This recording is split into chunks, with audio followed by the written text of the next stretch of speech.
Hello friends, hope you're doing fine. My name is Mehul Solanki and welcome back to my channel Traveling Eyesight. कल शाम को जब मैं honeymoon point से वापस आ रहा था तब बारिश स्टार्ट हो ही चुकी थी और लकीली मुझे भालू भी देखने को मिला था। और ज़्यादा बारिश होने की वजह से मैं यहाँ पे जो सर्किट हाउस है उसके बिल्कुल ही पास में है स्वामीनारायण टेम्पल, वहाँ पे मैंने स्टे किया था नाइट के लिए। उसकी जो रूम टूर है, कैंटीन है और जो प्राइस रिलेटेड इन्फॉर्मेशन है, मैं वो सारी इन्फॉर्मेशन इस वीडियो के एंड में मैं ज़रूर दे दूँगा। तो अभी सुबह के 9 बज चुके हैं, हम रेडी हैं माउंट आबू ट्रिप के तीसरे दिन पे कुछ नए प्लेसेस को एक्सप्लोर करने के लिए।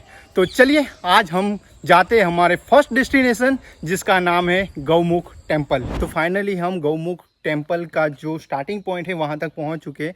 जो मेन रोड है वहाँ से अंदर करीबन 2.5 से 3 किलोमीटर जितना डिस्टेंस है।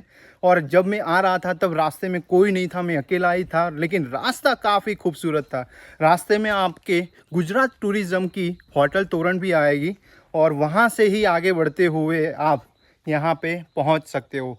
अभी तो मैं अकेला हूँ, यहाँ एक और बाइक भी है, लेकिन देखते हैं अगर कोई है तो ठीक है, वरना हम अकेले ही आज एक्सप्लोर करेंगे क्योंकि वैसे भी आज मंडे है। लेकिन यहाँ पे सच में सराउंडिंग जो नज़ारे देखने को मिल रहा है बहुत ही खूबसूरत है। वैसे अगर आप गुजरात टूरिज़्म की जो होटल तोरण है वहाँ पे रुक रहे हो तो मेरे हिसाब से तो आपको पैदल ही आना चाहिए यहाँ तक, क्योंकि रास्ते में बहुत सारे छोटे बड़े व्यू पॉइंट आए थे जहाँ पे आपको बहुत ही मज़ा आने वाला है। तो चलिए अभी हम आगे बढ़ते हैं, यहाँ से कुछ सीढ़ियाँ नीचे उतरनी है और देखते हैं कि कितनी देर में हम पहुँच जाते हैं गौमुख टेम्पल। देखो वैसे तो अकेले जाने में काफ़ी अच्छा लग रहा है क्योंकि बहुत सारे बर्ड्स की आवाज़ आ रही है, कोई नहीं, बहुत ही पीसफुल एटमॉस्फेयर है, रास्ता भी काफ़ी अच्छा है यहाँ नीचे जाने का। लेकिन थोड़ा डर भी लग रहा है क्योंकि कोई नहीं है और जब से कल से मैंने भालू देखा है और वैसे भी माउंट आबू भालू के लिए ही फेमस है तो थोड़ा सा डर लग रहा है। लेकिन कोई बात नहीं, चलते हैं आगे बढ़ते हैं और देखते हैं हमारे रास्ते में ऐसी कौन सी चीज़ आती है जो हमें सरप्राइज़ कर देगी। कल पूरी रात बारिश हुई, अभी सुबह धूप निकली है और लग भी रही है, लेकिन यहाँ का जो पीसफुल एटमॉस्फेयर है सच में this become one of my favourite place in mount Abu. आपको यहाँ पे ज़रूर आना ही चाहिए। तो चलिए आगे बढ़ते हैं और देखते हैं। तो फाइनली 750 जितनी सीढ़ियाँ 20 मिनट में उतरते, शूटिंग करते हुए, यहाँ वहाँ के लोकेशन को रिकॉर्ड करते हुए मैं फाइनली पहुँच चुका हूँ गौमुख टेम्पल। तो चलिए इस जगह को हम एक्सप्लोर करते हैं।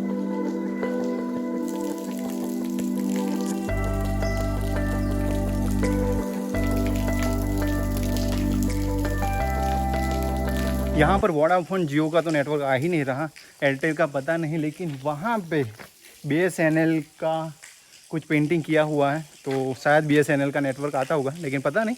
अभी हम आगे जाते हैं, आगे कुछ और भी पॉइंट है, वहाँ देखते हैं कि क्या है।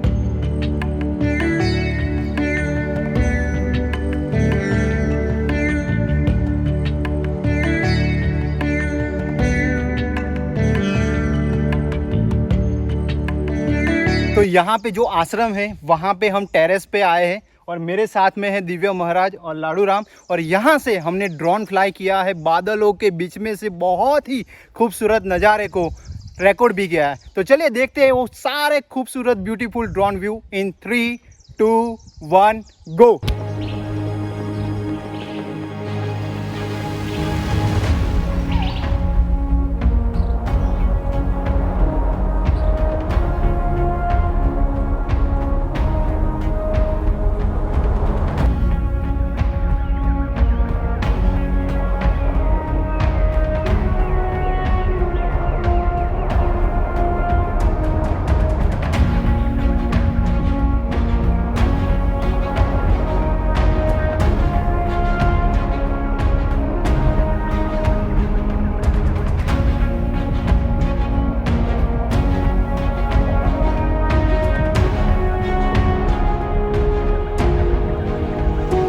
अभी 12 बज चुके हैं। यहाँ पे जो गौमुख आश्रम है वहाँ पे मैंने करीबन 2.5 घंटे जितना टाइम स्पेंड किया और सच में मैं ऐसे ही ट्रैवलिंग करने के लिए इस बार माउंट आबू आया था कि जहाँ पे मेरा मन करे वहाँ पे मैं जितना टाइम चाहूँ उतना टाइम स्पेंड करूँ। और यहाँ पे जो दिव्या महाराज है, लाडू राम है और जो दूसरे स्वयं सेवक थे उनके साथ बातचीत करते हुए मुझे काफ़ी सारी इन्फॉर्मेशन मिली इस माउंट आबू के बारे में। जैसे कि ये जो गौमुख आश्रम है उसे वशिष्ठ आश्रम भी कहते थे।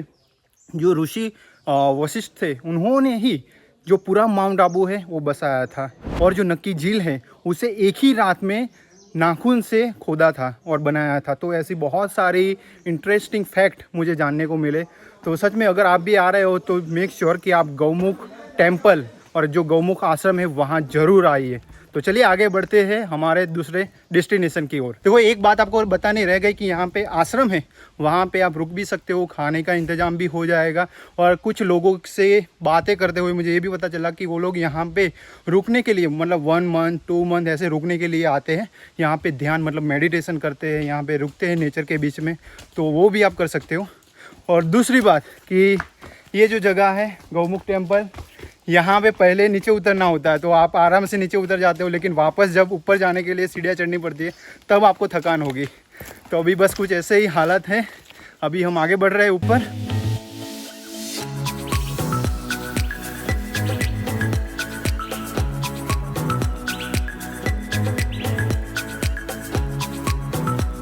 तो नीचे से ऊपर आने में मुझे करीबन आधे घंटे से भी ज़्यादा समय लग गया। ऊपर आके बाइक देख के इतना अच्छा लगा कि फाइनली हम हमारे डेस्टिनेशन मतलब ऊपर तक आ गए। और आप जैसे कि देख पा रहे हो हम पसीने से नहा चुके हैं। तो 5-10 मिनट के लिए यहाँ रेस्ट करते हैं और बाद में आगे बढ़ते हैं हमारे नेक्स्ट डेस्टिनेशन की ओर।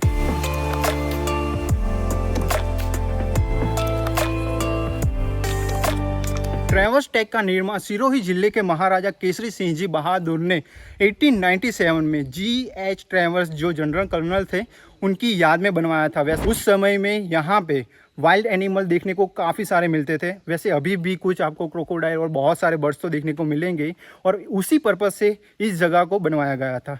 वैसे यहाँ पे 2 व्यू पॉइंट है, एक है आबू व्यू पॉइंट और एक है वैली व्यू पॉइंट, जहाँ से आपको लेक के साथ साथ सराउंडिंग व्यू बहुत ही अच्छा देखने को मिलेगा।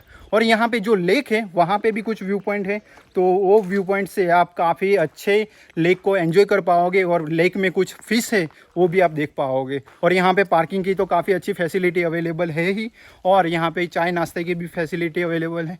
तो हम यहाँ पे एक्सप्लोर करेंगे और कुछ टाइम स्पेंड करेंगे। वैसे ये जगह अगर आप विज़िट करना चाहते हो जल्दी से तो 1 घंटे में आप आराम से विजिट कर सकते हो, लेकिन मेरे हिसाब से आपको यहाँ पे ज़्यादा टाइम स्पेंड करना चाहिए और उसमें 4 से 5 घंटे जितना टाइम लग सकता है। तो चलिए यहाँ पे हम कुछ टाइम स्पेंड करते हैं और देखते हैं कि यहाँ पे हम क्या क्या एंजॉय कर सकते हैं। ट्रैवर्स टैंक में एंट्री टिकट है, मुझे 140 रुपीज़ में एंट्री मिली, 85 रुपीज़ पर पर्सन और 2 व्हीलर के 55 रुपीज़ थे।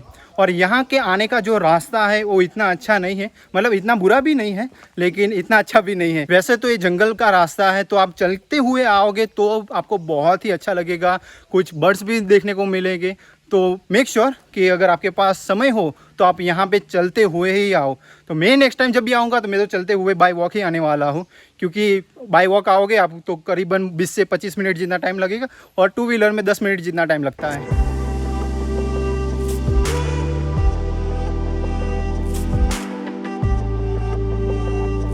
तो अभी मैं जा रहा हूँ वैली व्यू पॉइंट। यहाँ पे आप देख रहे हो रास्ता, यहाँ से ऊपर जाना है और वहाँ से सराउंडिंग व्यू आपको देखने को मिलेगा। और मेरे पीछे जो आप वो रास्ता देख रहे हो वो जंगल की ओर जाता है, मतलब वहाँ पे भी आप जा सकते हो, रास्ता बना हुआ ही है, तो वहाँ पे भी आप बाय वॉक जा सकते हो और जो लेक है उसके सराउंडिंग आप चल सकते हो। तो अभी हम जा रहे हैं ऊपर। तो ऑलमोस्ट 63 स्टेप चढ़ने के बाद हम फाइनली वैली व्यू पॉइंट पहुँच चुके हैं। यहाँ से सराउंडिंग व्यू तो आपको बहुत ही अच्छा दिखने वाला ही है, उसमें कोई डाउट नहीं है, लेकिन कुछ क्रोकोडाइल भी दिखने वाले हैं।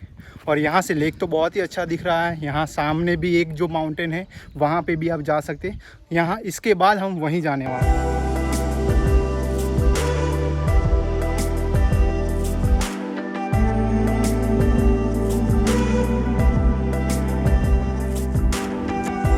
तो अभी मैं आ चुका हूँ आबू व्यू पॉइंट। 122 स्टेप चलते हुए फाइनली मैं टॉप पे आ पहुँचा हूँ। यहाँ पे एक रॉक है बहुत बड़ा और उसके ऊपर दूसरा रॉक है।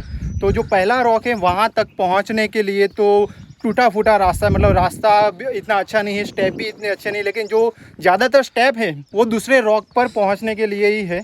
और यहाँ से ही आपको बहुत ही खूबसूरत सराउंडिंग व्यू देखने को मिलेगा। और यहाँ पे अभी तो कोई नहीं है, मतलब जो वहाँ सामने जो वैली व्यू पॉइंट है, जब मैं वहाँ था तब यहाँ पे कुछ लोग थे, लेकिन अब जब मैं यहाँ पहुँचा हूँ ना यहाँ कोई है ना वहाँ कोई है। देखो वैसे तो यहाँ पे 2 व्यू पॉइंट है, लेकिन अगर आप किसी एक ही व्यू पॉइंट पे जाना चाहते हो तो मेरे हिसाब से आपको वैली व्यू पॉइंट पे जाना चाहिए, जहाँ पे हम पहले गए थे, क्योंकि वहाँ से आपको क्रोकोडाइल भी देखने को मिलेंगे, जो लेक है वहाँ पे। और वो जो जगह है वो एक तरह से लेक के बीच में है, तो आपको ज़्यादा अच्छा लगेगा वहाँ पे।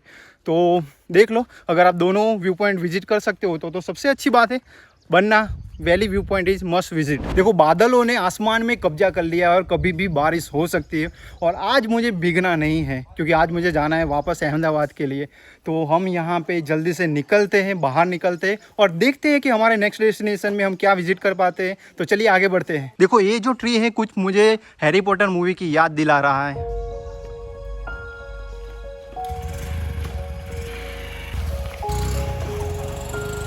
जैसे कि मैंने बताया था, कल मैं यहाँ स्वामीनारायण टेम्पल में रुका था और यहाँ कैंटीन की भी फैसिलिटी अवेलेबल है, जहाँ कल मैंने चाय और आलू पराठा ट्राई किया था जो काफ़ी डिलीशियस था। आज मॉर्निंग में मैंने चाय और पोहे ट्राई किए।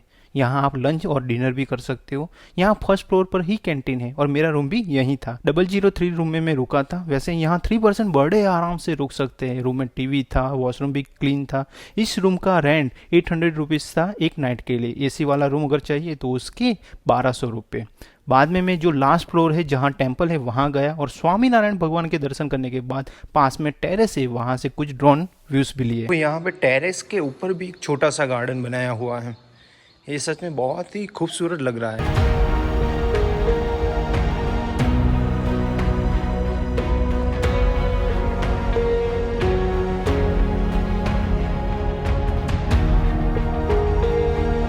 तो अब शाम के 4 बजने को है और वो समय आ चुका है जहाँ पे हमारी माउंट आबू की ट्रिप कंप्लीट होगी। अब मैं जा रहा हूँ रिटर्न अहमदाबाद की ओर, जिसमें मुझे करीबन 6 घंटे जितना टाइम लगेगा, क्योंकि मैं बड़े आराम से वापस जाने वाला हूँ। तो चलिए आगे बढ़ते हैं। और हाँ, एक बात कि यहाँ से मतलब जो ये एंट्री गेट है, मतलब एग्जिट गेट भी कह सकते हो, यहाँ से जो आबू रोड है वहाँ तक का डिस्टेंस करीबन 22 किलोमीटर है, लेकिन मैं बाइक यहाँ से बिना चालू किए हुए ही नीचे ले जाने वाला हूँ। तो चलिए देखते हैं ये एक्सपीरियंस कैसा रहता है।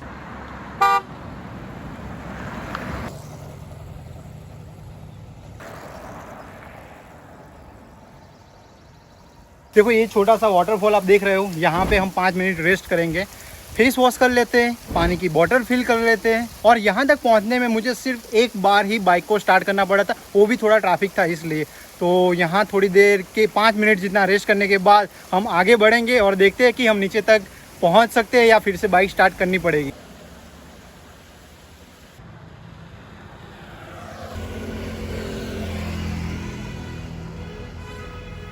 माउंट आबू से आबू रोड तक पहुंचने में मुझे 1.5 घंटे जितना टाइम लगा। वैसे बाइक को मैंने 3 बार ही स्टार्ट किया था, और कहीं पे स्लोप की वजह से तो कहीं पे ट्रैफिक की वजह से, लेकिन बाइक तो चालू रखी थी मैंने, क्योंकि मुझे हॉर्न भी बजाना पड़ता था, लेकिन बाइक तो न्यूट्रल पे ही मैंने रखा था। और अभी मैं हाईवे तक पहुंच चुका हूं, जो ब्रह्मा कुमारी मानसरोवर वाला रास्ता है वहां पे। यहाँ से अहमदाबाद का डिस्टेंस करीबन 200 किलोमीटर जितना है, जिसमें मुझे करीबन 4.5 से 5 घंटे जितना टाइम लगेगा। तो चलिए इसी के साथ मिलते हैं हमारे नेक्स्ट वीडियो में। तब तक अपना ख्याल रखिए। Save nature, save water, take care, bye bye. Thank you for watching this video and do not forget to like, comment, share and subscribe to our channel.